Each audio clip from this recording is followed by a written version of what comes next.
जर तुमच्या घरात एखादी व्यक्ती नॉनव्हेज, फिश खात नसेल, मच्छी खात नसेल, तर त्या व्यक्तीसाठी तुम्ही खास वांग्याचे काप एकदम फ्राय फिश जशा पद्धतीने केले जातात, अगदी त्या पद्धतीने तुम्ही त्याच चवीचे इथे बनवून देऊ शकता. तर इथे मी छोटी जी काटेरी वांगी असतात आपली, ती घ्यायची आहे. जरासा मोठ्या साईजची वांगी बाजारातून विकत आणायची आहे आणि 10 मिनिटं मीठ घालून पाण्यामध्ये ठेवायची. मसाल्यामध्ये आलं, लसूण, हिरवी मिरची आणि कोथिंबीर आणि ओलं खोबरं यांचं वाटण करून आपल्याला इथे घ्यायचं आहे. एक छोटी वाटी आपल्याला इथे तांदळाचं पीठ आणि त्याच वाटीच्या प्रमाणात आपल्याला इथे बेसन पीठ घ्यायचं आहे आणि नेहमीचे जे मसाले असतात ते मसाले आपल्याला इथे लागणार आहे. 2 चमचे बेसन पीठ, 2 चमचे तांदळाचं पीठ असं आपल्याला इथे प्रमाण घ्यायचं आहे. मसाला यामध्ये घालून घ्यायचा. लाल तिखट घ्या, कांदा लसूण मसाला घ्या, गरम मसाला घ्या, धने पावडर घ्या, जिरी पूड घ्या, थोडी हळद घाला, हिंग घाला, आमचूर पावडर यामध्ये घाला, थोडंसं अर्ध लिंबू पिळून घाला, बारीक चिरलेली कोथिंबीर घाला आणि केलेलं वाटण घालून चवीप्रमाणे मीठ घालायचं आणि व्यवस्थित मिक्स इथे करून घ्यायचे. हे फिशला ज्या पद्धतीने आपण पापलेट, मच्छी, सुरमईला जे आपण वाटण करतो एक वरचं कोटिंग करण्यासाठी, त्या पद्धतीने आपल्याला हा मसाला इथे तयार करून घ्यायचा आहे. मसाला झालेला आहे. त्यानंतर आपल्याला वरचं जे कोटिंग असतं कुरकुरीत, त्यासाठी 1 वाटी रवा घेतलेला आहे. बारीक रवा घ्यायचा आहे आणि त्यामध्ये 1 वाटी, छोटी 1 वाटी तांदळाचं पीठ घालायचं.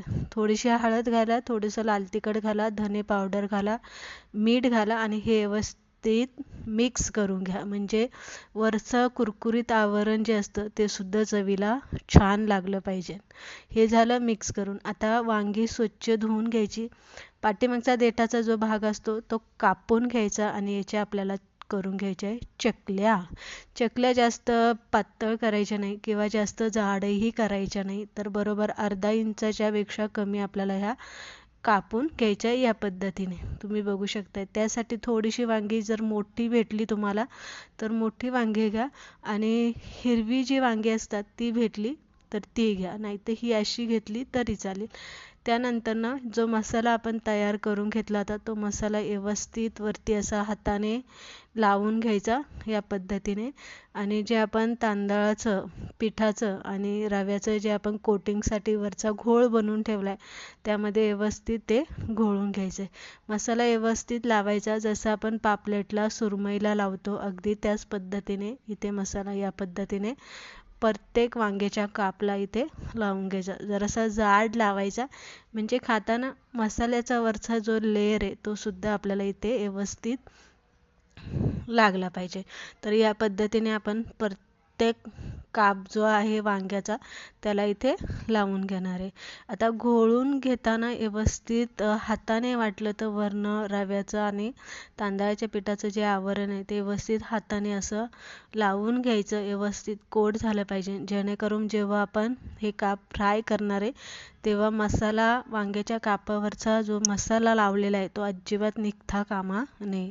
त्यासाठी हे व्यवस्थित घोळून घ्यायचं रव्यात आणि तांदळाच्या पिठामध्ये. जरासं जाड आवरण वरचं जे कुरकुरीतपणा येण्यासाठी जो आपण वापरतो तांदळाचं पीठ आणि ते जरासं असं जाड लावून घ्यायचं.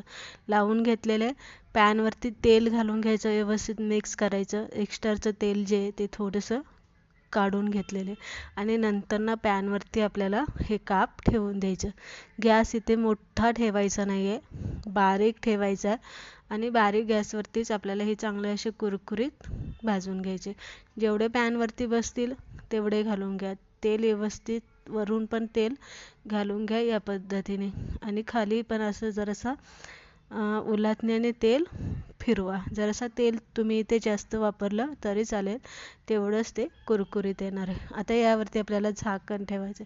आता झाकण किती वेळ ठेवायचे तर तुम्ही जास्तीत जास्त 5 मिनिटं ठेवू शकताय, कारण वांग्याच्या कापला शिजायला तितकासा वेळ लागत नाही. 5 मिनिटानंतर झाकण काढायचं. काप व्यवस्थित आपल्याला उलटे करायचे. आता झाकण अजिबात ठेवायचा नाही. गॅस आपल्याला मिडियम ठेवायचा आहे आणि मिडियम गॅसवरतीच आपल्याला हलकासा असा सोनेरी कलर कसा येतो भाजल्याच्या नंतर आपण जेव्हा भाजून घेतो तसं भाजल्याच्या नंतर ना असा सोनेरी कलर आला, वरचं जे आवरण आहे ते छान असं कुरकुरीत दिसलं की आपल्याला हे काढून घ्यायचं. तर इथे तुम्ही बघू शकता छान असं वरचं आवरण जे आहे ना ते असं कुरकुरीत दिसतंय, कलर बदलला गेलेला आहे, म्हणजे आपले हे वांग्याचे काप इथे बनून तयार झालेले आहे. आता इथे बघू शकता आपण फ्राय करताना अजिबात वरचं जे कोटिंग आहे ते निघालेलं नाही आहे, मसाला गळून पडलेला नाही आहे, काप कुठेच असे तुटलेले वगैरे नाही आहे. जर तुम्हाला कधी वांग्याची भाजी भरीत खायचा कंटाळा आला तर या पद्धतीने तुम्ही फिशसारखं वांग्याचे मस्त चमचमीत कुरकुरीत काप इथे बनवून घेऊ शकता. रेसिपी आवडली लाईक करा, शेअर करा. आपल्या चॅनलला नवीन असाल तर सबस्क्राईब नक्की करा.